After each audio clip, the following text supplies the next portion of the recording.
Okay, we're on the air. Well, now that we've got our weather conversation, we're having our weather conversation earlier before we even get start these days, which is really nice. Yeah, it's So, daylight. uh, Okay, next. yeah. So yeah, it's daylight outside. Let's jump right in, I guess. First of all, how are you? Everything's good? um, Feeling I'm good I'm about generally. writing? I mean, Yes. I'm generally fine in terms of writing. It's the opposite. Yeah. So, Yeah. uh, Okay. you want? I'll jump straight into my quick progress report. Oh, Um, I love this. Is this going to be shorter than last time, which was I'm doing a developmental edit forthcoming, it and minor edits have happened. That Well, was last week. I am keying minor edits in. So let's see if I can get Okay. this. So this that bookmark, which is right there, has Got it. See it? has moved about 10 pages down over the past 2 weeks. 10 pages. Got it. That's it. So So not much to report this week. Were you busy? Were you busy other things? Just a yeah, oh, I mean, I'm not sure it's a chicken and egg situation. you know, I definitely there are many other things. It's a busy time of year for some reason, so there are many other things that are happening. But it's not like I haven't had time to put more effort into the book. Um, I just have elected not to. So so is it just like we talked last week? Is it a self doubt thing, or is it just like one yeah, of those AD? it's partially a self doubt thing. It's in the best possible case, somewhere back in here, I'm ruminating on a couple of little problems, and then the answers will eventually percolate up into my consciousness, and everything will be fine. Yeah. I'd like to go with that explanation. In the the worst case, it's like I don't know if I'm ever going to finish this thing. Why bother? Oh, okay. Yeah. Yeah. I'll put it this way. I've on the current book that I'm editing, Yes. I have had that feeling many times. I wish I didn't. Yes. Um, and I keep thinking I think I have better books now that I have 10 under my belt and all of that kind of thing. Yep. But I'm like I am determined to get this out there in some way, shape, or form because it is the first one, not the first one I finished. I finished one many years ago on a completely different topic, and I had written it when I was in my 20s. I love the cat behind you, by Yeah. the way. There we go. That's just hilarious. Um, I finished it when I was in my 20s, blah blah blah, and then I had an editor really look at it, and he's like, in this day and age, I don't think that book would fly.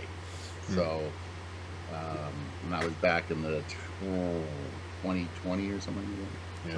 So, or maybe 2018 or something like that. So, I started writing other books, and this one, really took off, and I really want to see it go. So that's why. Yeah.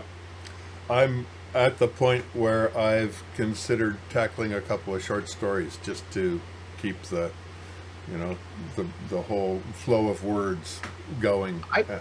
I, that's why I do those competitions.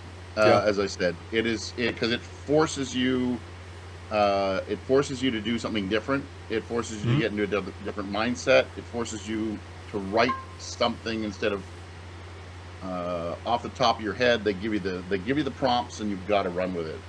Plus, I'm a cheap bastard, and I figure if I paid for it, I gotta write something. I'm not you know Yeah. putting anything. I'm not walking away from this and not doing anything. So. Right. Right. Yeah. I just joined another one for the end of July, another one from NYC Midnight, and they've got a new competition. It's called the Two Story Challenge, Okay. and in 72 hours you've got to write two 300-word stories. Um, Okay. I I will not Doable. do I will not do the 100-word stories. I don't think I could do it. Too I'm flash fictiony verbose. for you? Yeah. Huh? Yeah. Yeah, Too that's flash way fiction. too. Like I've done Yeah. 1,000, I've done 500. I wouldn't do the 100 because I'm too verbose, and the editing process would probably bring me to tears. Um, that was a good line. Um, 300 I think I could do. So I'm going to give it a shot. Right. Yeah. I think if I got under 300, you would get the six word stories. You know. Oh. Yeah.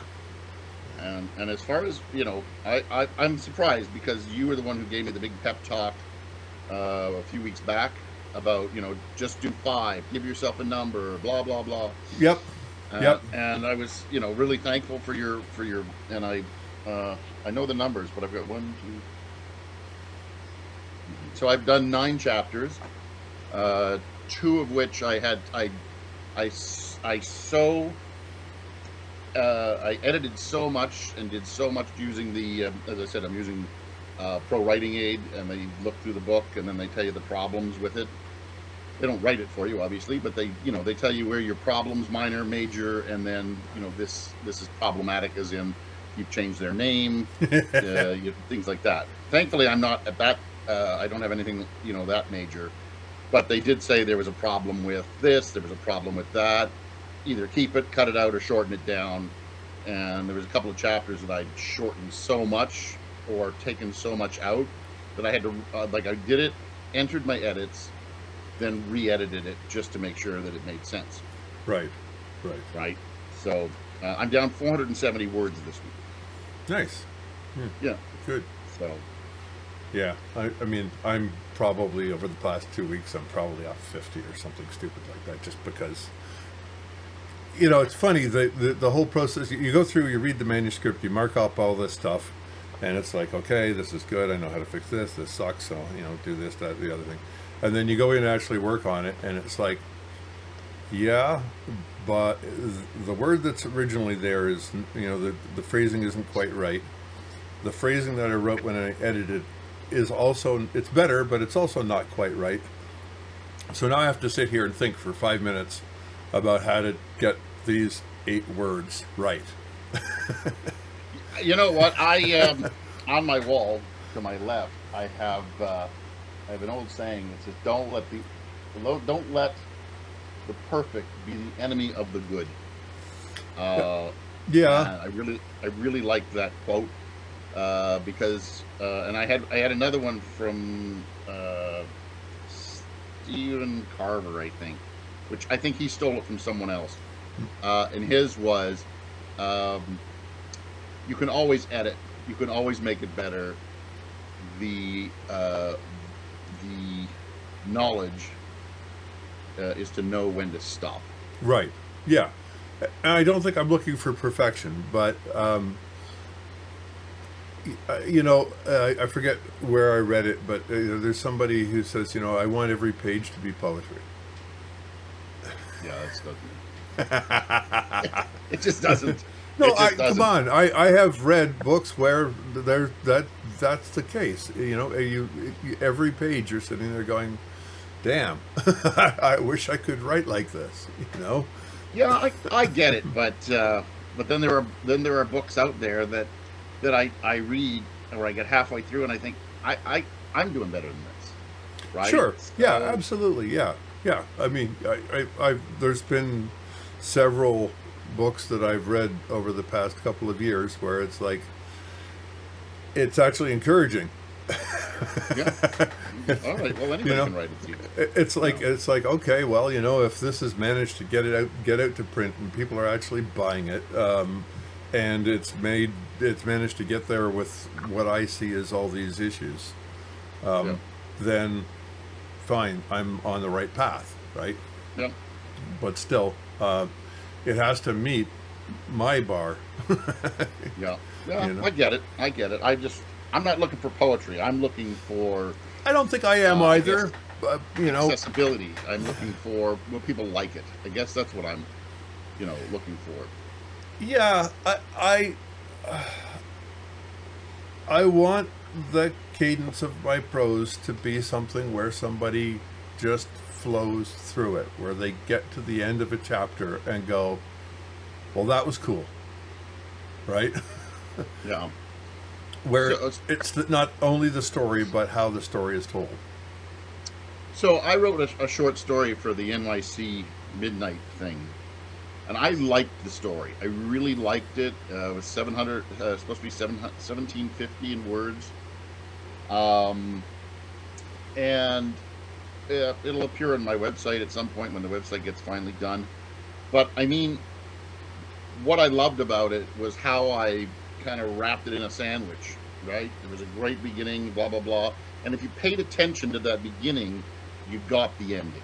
Right. If you didn't pay attention to that first two paragraphs, Uh-huh. then the ending made no sense to you.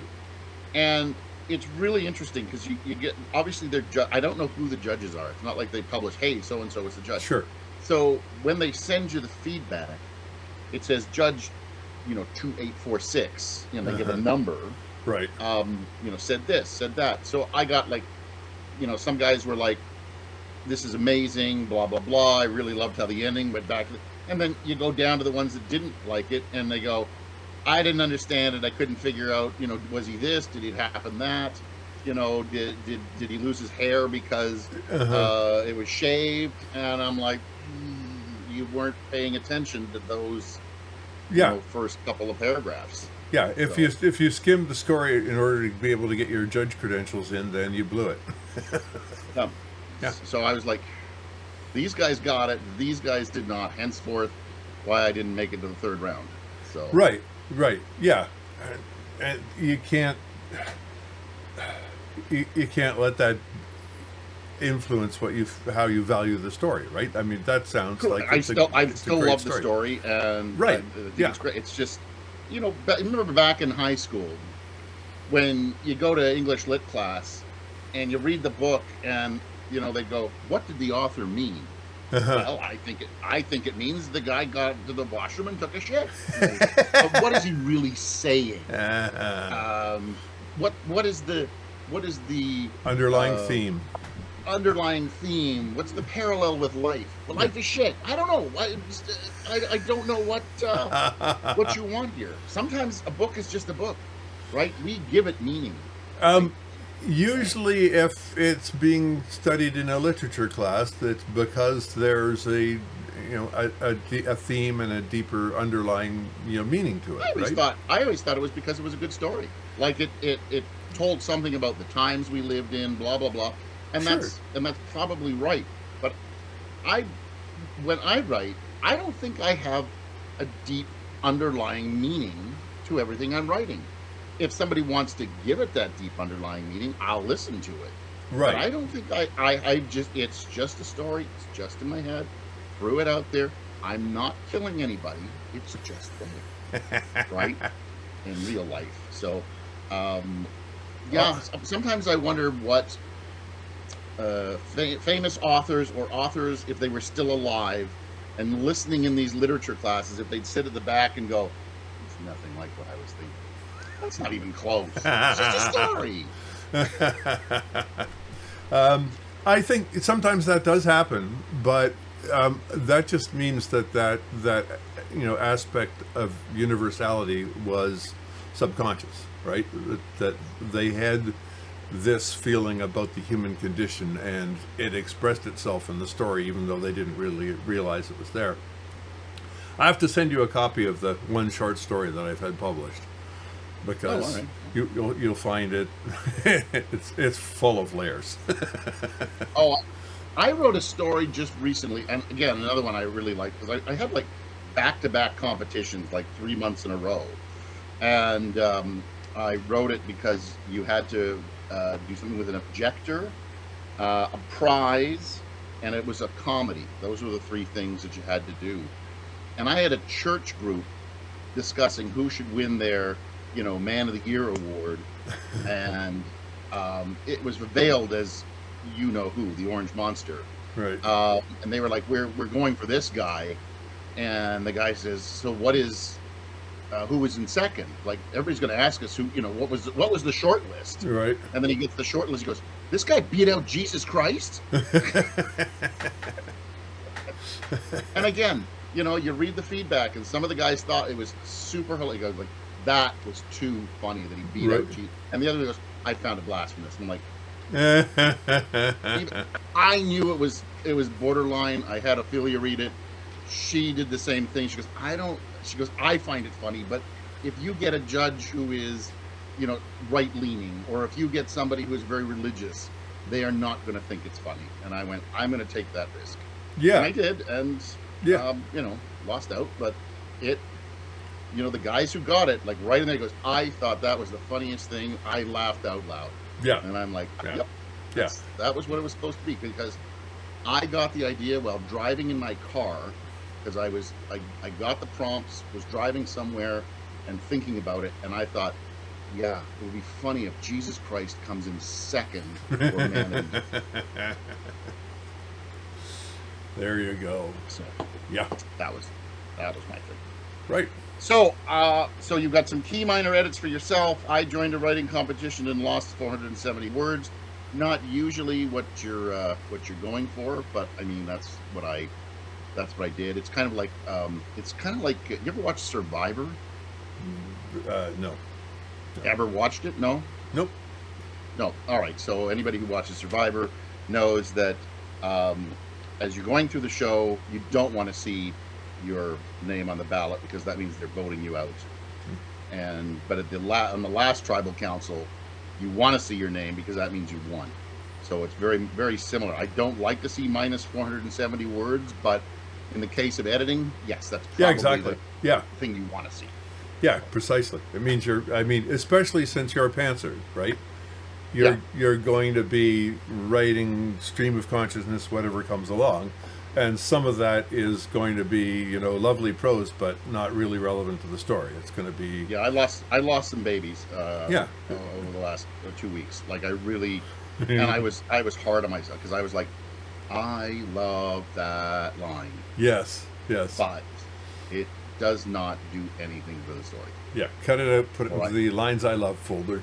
Or I really love that. I love that storyline. I love that, you know, that side tale, but it's got to be chopped into, you know, 3 paragraphs instead of 10. Right. And Yes. so you just cut, and you know, when you're keying in your edits, as you are keying them in, because I do everything on paper, as we know. As you're keying them in, you stop, and it's like you say a little silent prayer, and you go, okay, I can do this. I'm sorry. And then the delete key, and it all goes, and you're like, oh, all right, okay. I'll never see that one again. So, Whereas for me, if I've rearranged something and there's this scene and it's just like, okay, this scene doesn't do anything for me anymore. It's like, okay, go next. You know, it's like, oh, no, I some of them I look at, and I quietly say that little, yeah. and you know, and I say goodbye. It's like you know, because, but for me, you've been working on your story for how long?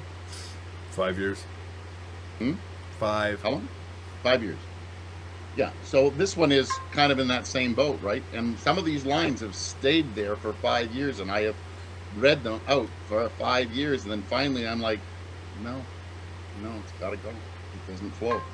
That's what Pro Writing Aid said. It's got to shorten up. You're wasting too much time, and you're like, okay, I am wasting too much. And you realize that, right? You don't think you're wasting time until somebody says you're wasting time. Right. You're just you're filling pages now. Move on with your story.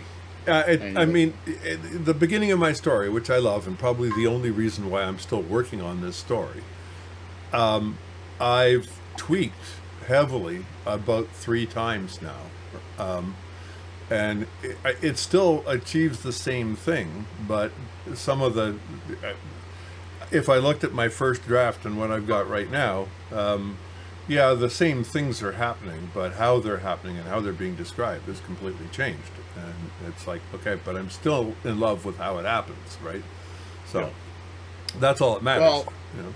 I remember when I was taking one of the writing courses, and they said, you know, you've got to hammer home sometimes, you know, what the focal point is of your story. And so I realized I was hammering it so much that Pro Writing Aid basically said, you're saying this too many times. Yeah. Right? You can do a recap in a chapter if you need to later on, just to make sure everybody's up to speed and what's going on. But don't every chapter say, I'm being set up. People know he's being set up. They Right. figured it out by now. You do not have to say. If you want to come back to it, like in chapter 35, just everybody sits down and does a little quick recap of what's going on and what has happened.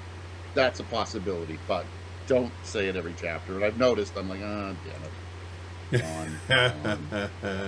So. Yeah. So moving on to goals. What this is a very very, as you know, I take the notes, and this is a very short recap of what we both did. I have 2 things, you have 1. Yeah. Which I think is the least amount of things that we have accomplished in a week. I think Even the week where I said I have nothing to report, I had reports. yeah, exactly. So. Yeah. So I think I'll be WFA. That's my goal.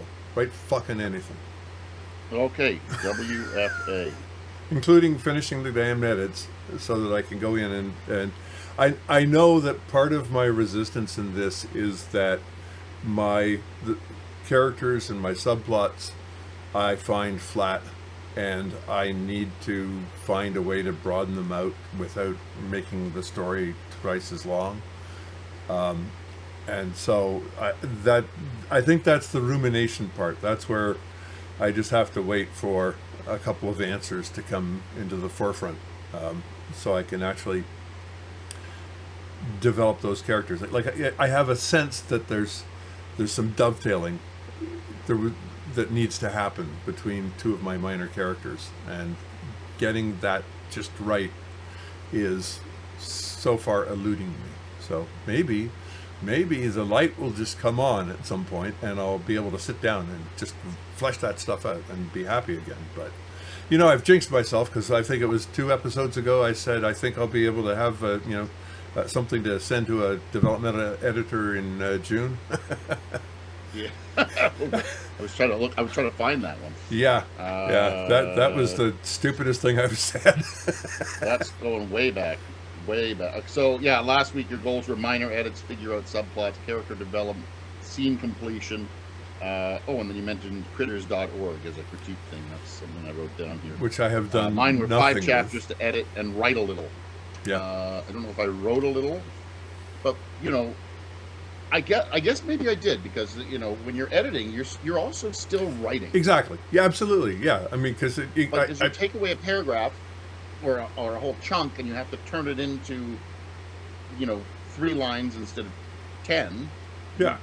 Basically it's a rewrite. Well, I have some of my notes. I'll circle a paragraph and say, "This sucks. Fix." Yeah. So So I've got live in characters for you, finish the edits, and write anything. Yeah. Minus the F part in there. Yeah. WFA. I'm gonna continue to edit. I'm gonna damn well finish this. I'm at a wine competition this next week, and if I get up early in the morning, because you're not at home, you're actually in a hotel room. Yep. There's very little to do. It's not like you got to clean the whole place. Yeah. Somebody's going to do it for you. So you just go ahead and do what you do. Exactly. So I think that's going to be my hope. Hopefully let's go with another 5, but okay. I'm hoping to get more than that. Another 5. Sounds good. Chapters. There we go. Okay. So let's hope we have a more productive 2 weeks. But there is also our hook from last week. Right. And it was on character development. And I think we kind of touched on that in this episode so far. Good, bad, hard, easy. How is character development for you? Are you good at it? Are you I think I'm not so bad. It's interesting because it comes out more on the pantsing side. Because I know what my characters need to do, and sort of the heavy plot kind of stuff. But as I'm writing that, I'm dealing a lot with how they feel about what's happening and how they're interacting with other characters. And those interactions then help to define that character. So there have been multiple occasions where a character has done or said something, and I've gone, oh, I need to go way back up here and foreshadow that. I need to make just a few little changes here to what he or she is doing that hints to the reader that this is going to be consistent with the character, right? And I think that's where I'm having trouble with some of my minor characters, because they aren't in the mainstream. They're doing stuff that advances the plot, and because of that, they tend to be relatively flat characters. They're not. I mean, I know more about who they are than the manuscript does. Then you're putting on the page. Yeah, and in the manuscript, they just don't. There's not a depth there. Like I can't see how a reader might appreciate them, but I don't know whether or not they're likable or unlikable. And I want that to be in there a little bit more, you know. Now, I've never done this, and I have heard that if you are stuck with a character, you can write their biography. Right. Yeah. I've never done that. I've never gone out and either done a minor character or a major character and written a biography for them. I have put their backstory into a story. I have put certain aspects of them, but I have never written their biography. If you ask me how old somebody is, I'll give you a rough estimate of what he looks like. I paint with a very broad brush. Right. I don't go into he's got brown eyes, long hair, chiseled features, blah blah blah. I'm very much, where Lee Child tells you exactly what Jack Reacher looks like. I give you a very broad sense of, he's fairly young. If he's fat, he's fat. He's not, he's not. If he's not, sometimes I don't even say what his physical characteristics are in any way, shape, or form. Right. So, as those are the characters I like. People that I can make, and that's why Tom Cruise got in trouble for the Reacher films, because he wasn't 6'4", he wasn't chiseled, he was, and that I think becomes a problem. So, right. I guess if ever my book is made into a movie and they get Tom Cruise to play the guy, probably not anymore, or whoever, Timothy Chalamet or somebody, right. I won't go, well, I didn't see him like that. I'll go, right. Yeah, it's okay. Yeah, so. Yeah. I mean, I have, for my protagonist ally, I have in my head a whole life history for her. Okay. I don't have the details, but my protagonist and her, he knows her from high school, where she transforms from girl next door to goth chick. Okay. And he doesn't know anything about what happens there. And she kind of hints about why that happened when she's talking to him in this story. But I know why it happened, what she did in response, what happened to her after that, how she did this, how she got to the position where she is now, right? That is clearly, in fact, there's a very good chance there's going to be a novel about that. Okay, all right. Right. So you've already got that.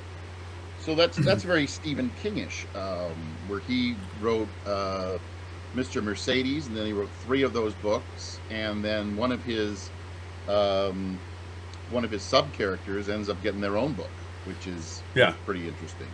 Yeah. So I've done that a couple. I've done that once. I had a story that I was writing, and it was about this couple, and then there was somebody listening to them in the next room, because he was going to kill them. Huh. And then I thought it was supposed to be about the couple, but it turns out I really liked the hitman better. Yep. So I have 3 more books with him, and a couple shows up as they became friends. Blah blah blah. Something happens. So, and and the guy's this guy he was supposed to kill is very well connected, and gets him some information on occasion. So that's how that turned. And then my main character in my current novel that I have another 3 of, I just patterned him after myself because I wrote it in first person. Okay. So I just always put myself in the main character, and then everybody else was around. Right. But the trouble with that is when people go, "Oh, that sounds like you," and then they try to start finding themselves in the book, figuring that you put them in there too. Oh, is this guy me? Is this pain in the ass me? Is that what you think of me? You're like, no, that's just somebody. So that's the problem with writing. Everybody always wants to see themselves in the book. Oh, because everybody's told write what you know. So henceforth, people you know think they're in the book. Right. So, oh, which one? Who am I? You're Yeah. nobody. I didn't even think of you when I was writing it. Oh, you bastard. So, Well, this is the advantage of having no friends. So, yeah, I guess I am. I wrote this book a long time ago. Although I'm starting to notice that as I change his girlfriend's patterns and tendencies, they're starting to mirror my own girlfriend. So don't let her know. Hopefully she's not paying attention. So, oh, hopefully she doesn't hear this one, so that so it's starting to mirror her, and I'm like, oh boy, I'm going to get in trouble. Okay, so I know I will say it's very flattering to her. So there, it's not like I make her look like an idiot. So up to the flattering part, I know what this episode's clip is all going to be. So, So, yeah, I as far as character development, I don't have I have a very hands-off structure of them. As a pantser, they develop as the story develops, right, and then I will give them character traits as I go, and I will also like in this edit, like I have this little pad here, which I've written down certain plot points that are new and that I have to follow through on in the new edit. right. And I've suddenly ended up giving more characters because now she's got bodyguards. So now I need to figure out who these bodyguards are, and it just so happened that that was one of the chapters that I had to rewrite just because she needed a bodyguard in the hospital with her. Okay. So what do you do with those secondary characters? Are they just guys who stand there and do bodyguard stuff, or do they have any depth to them? So I have very few people that just wander into the book and then wander out. Okay. Waitresses, things like that. But some of them actually give some information that's kind of important. Right. When I bring the mob boss in, the waitress at his usual restaurant happens to be very quiet that day, and usually they have some really good banter going on, and he's wondering why. Well, it turns out the mob boss and his bodyguards are sitting at some tables, and he doesn't know the guy, right? She knows who he is. So I have very few just random characters. Everybody has a purpose, Right. But they're for the most part broad stroked quickly. Right. Like you could pop anybody into any of my characters and play them on the screen, and I'd be going, yeah, I probably saw them like that, or something similar. Right. Yeah. Cool. So so as I said, my character development is just pantsing it. Yeah. Yeah. It's and I don't know, maybe people want to see more more character traits. I don't. I want to see less. I want to use my imagination more in a book. Yeah. I mean, I don't describe my characters in physical detail, but a big part of this story is the change that this character of mine, my main character, has to go through. He has to grow the fuck up, and accept that what he's done has permanently changed his life in a way that he really doesn't like, and then has to deal with and accept and find a new that's the thing that drives that whole story, right? So it's very much about his character. So in the book that I have, and this I don't know if it's the case with anybody. I'm sure it's happened before. I wrote the first book, and I have a protagonist, a cop, and a reporter, right? And they interact in the ways that they interact. And then in the second book, we end up going to the cop's hometown because he's heard, and he takes Elvis with him because he thought, okay, I may need somebody who's not known in town, and we're going to arrive separately, and you're gonna do your investigation quietly while I go through proper channels because and in the first book, I never tell you what the cop is. I don't tell you whether it's white or black or Chinese or anything like Right. that. But in the second book is when I reveal that he's black. Uh-huh. So, and I as I was right, because it helped the story gel better. Right. And even in the first book, I had no idea he was black. But in the second book, I was like, Raymond has got to be black. It just fits with this story of his hometown better. Right. Right. Yeah. And it was like talk about a complete pantser.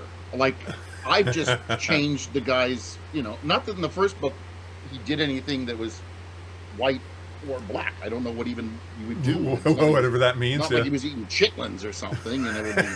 But like I just had no idea. And then in the second book, it just I think this guy should be known. Yep.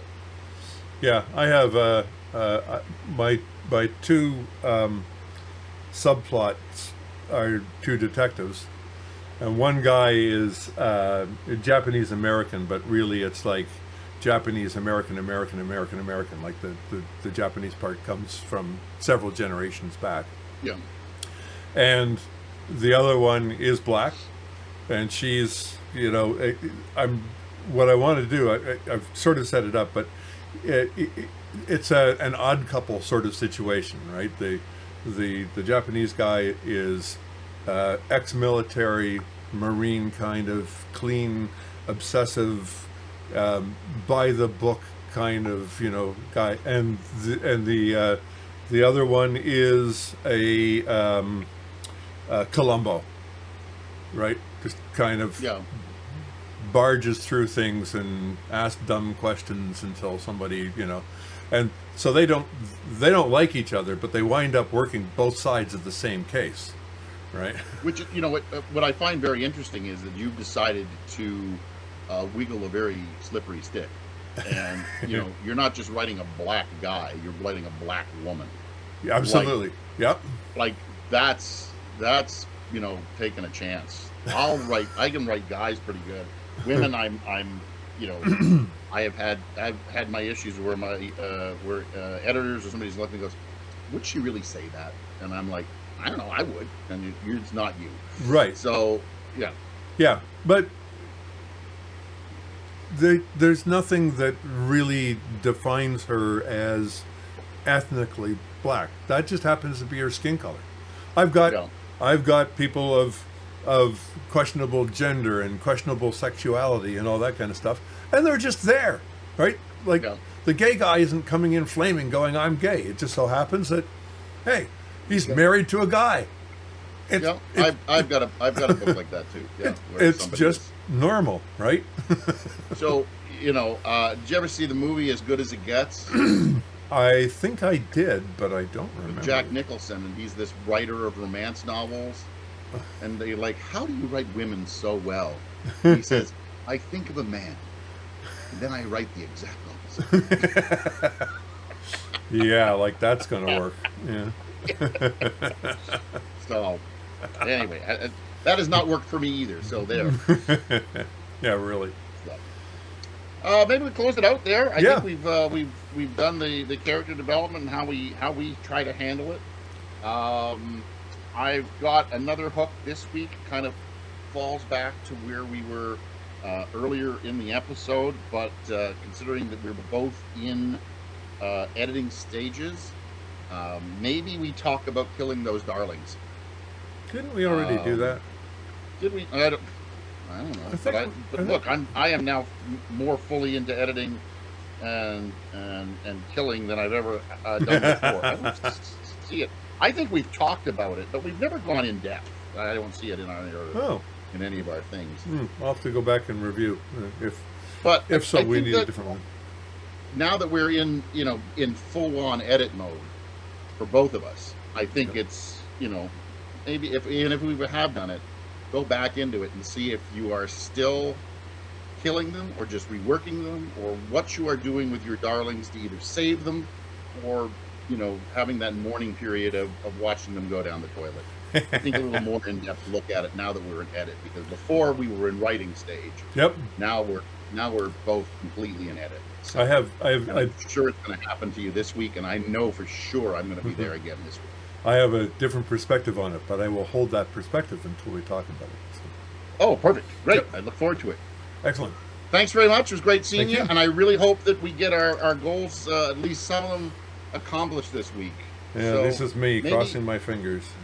you said you did 10 pages. Do 20 this week. How about that? I will try. Thank you. That's a good goal. All right. Okay. Great. Thanks, man. Take care. Ciao.